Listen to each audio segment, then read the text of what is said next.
Kozhikode medical കോളേജിലെ തീപിടുത്തത്തിൽ വിവിധ വകുപ്പുകളുടെ സഹകരണത്തോടെ സമഗ്ര ഫയർ ഓഡിറ്റിംഗിന് നിർദ്ദേശം നൽകിയിട്ടുണ്ടെന്ന് ആരോഗ്യമന്ത്രി വീണ ജോർജ്. ഓരോ നിലകളിലായി വിശദമായി പരിശോധിക്കും.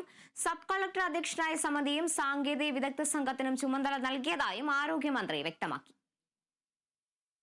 PMSSY ബ്ലോക്കിൽ കഴിഞ്ഞ ദിവസം ശനിയാഴ്ച വൈകുന്നേരം ഉണ്ടായ സംഭവത്തെ തുടർന്ന് അവിടെ MRI സ്കാനിംഗ് മെഷീൻ്റെ UPS റൂമിലാണ് അവിടെ നിന്നാണ് പുക പടർന്നത്. ആ സംഭവമുണ്ടായ പശ്ചാത്തലത്തിൽ എല്ലാ നിലകളും അവിടെ ഗ്രൗണ്ട് +6 ആണ് ഉള്ളത്. അപ്പോൾ എല്ലാ നിലകളിലും പരിശോധന നടത്താനായിട്ട് നിർദ്ദേശം നൽകിയിരുന്നു.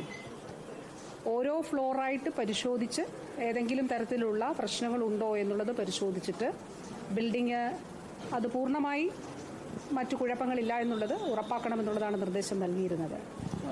സാങ്കേതികമായ പരിശോധന ഇതിൻ്റെ ഭാഗമായി നടത്തുമെന്നുള്ളത് സമഗ്രമായിട്ടുള്ള ഫയർ ഓഡിറ്റ് നടത്താൻ കൂടി നിർദ്ദേശം നൽകിയിട്ടുണ്ട്.